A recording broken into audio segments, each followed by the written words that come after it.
बहुत बहुत स्वागत है दोस्तों वीसी क्लासेज में। और आज मैं फिर लेकर उपस्थित हूँ अनेक शब्दों के लिए एक शब्द। तो चलिए इस प्रैक्टिस सेट में बढ़ते हैं हम पहले प्रश्न की तरफ।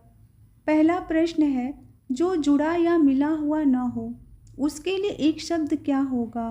तो उसके लिए एक शब्द होगा असहंत। दूसरा प्रश्न है, अपना पेट भरने वाला, इसके लिए एक शब्द क्या होगा? तो इसके लिए एक शब्द होगा कुक्षी भर। तीसरा प्रश्न है, जिस पर विश्वास किया गया है उसके लिए एक शब्द क्या होगा? तो दोस्तों उसके लिए एक शब्द होगा विश्वस्त। ये विश्वस्त है न कि विश्वरत है। तो ऑप्शन बी इसका सही आंसर होगा। चौथा प्रश्न है, जिसका रोकना कठिन हो उसके लिए एक शब्द क्या होगा? तो उसके लिए एक शब्द होगा दुर्निवार। पांचवा प्रश्न है, मुकदमा दायर करने वाला व्यक्ति के लिए एक शब्द क्या होगा? तो इसके लिए एक शब्द होगा प्रतिवादी। अगला प्रश्न है, युद्ध की प्रबल इच्छा हो जिसमें, उसके लिए एक शब्द क्या होगा? तो युद्ध की जो प्रबल इच्छा हो जिस व्यक्ति में उसके लिए एक शब्द होगा युत्सु। अगला प्रश्न है, मरने की इच्छा, वाक्यांश के लिए एक शब्द क्या होगा? तो इसके लिए होगा मुर्मूर्षा, यानी ऑप्शन ए इसका सही आंसर है। अगला प्रश्न है, जिसे दूर करना कठिन हो, इस वाक्यांश के लिए एक शब्द क्या होगा?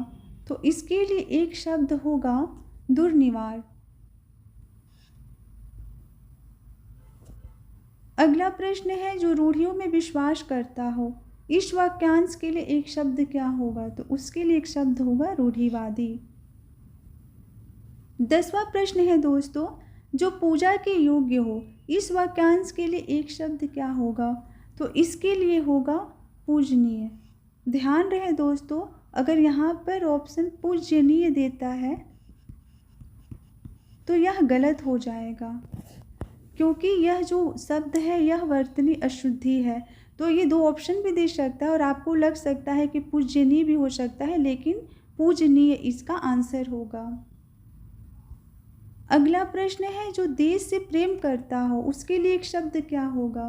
तो उसके लिए एक शब्द होगा देशभक्त। अगला प्रश्न है, जो बात वर्णन से परे हो उसके लिए एक शब्द क्या होगा? तो उसके लिए होगा वर्णनातीत।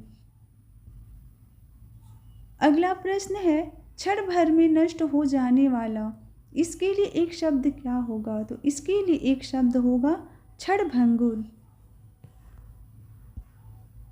दोस्तों इस प्रश्न में पूछा है कि जो शब्दों द्वारा व्यक्त न किया जा सके उसके लिए एक शब्द क्या होगा?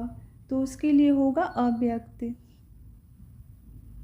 अगला प्रश्न है, किसी पर विजय पाने की इच्छा रखने वाला, इसके लिए एक शब्द क्या होगा? तो इसके लिए एक शब्द होगा जिगीषु। अगला प्रश्न है, मध्य रात्रि का समय के लिए एक शब्द क्या होगा? तो दोस्तों जो मध्य रात्रि का समय होता है उसके लिए एक शब्द प्रयुक्त होगा, वह होगा निषिद्ध। अगला प्रश्न है, जिसका दमन किया गया हो, तो उसके लिए एक शब्द क्या होगा? उसके लिए एक शब्द होगा दमित। इस प्रश्न में पूछा है कि जिस पर उपकार किया गया हो उसके लिए एक शब्द क्या होगा? तो इसके लिए एक शब्द होगा उपकृत। अगला प्रश्न है कि तुरंत उत्पन्न होने वाले सूझबूझ के लिए एक शब्द क्या होगा? तो इसके लिए होगा प्रत्युन्नपन्नमति। प्रत्युत्पन्नमति होगा, यानी ऑप्शन बी इसका सही आंसर होगा। दोस्तों अंतिम प्रश्न है कि अतिथि सत्कार की भावना के लिए एक शब्द क्या होगा?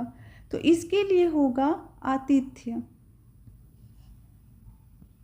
इस तरह दोस्तों आपके 20 प्रश्न पूरे हो गए हैं। तो जुड़े रहिए वीसी क्लासेस से, फिर हम मिलते हैं अगली क्लास में।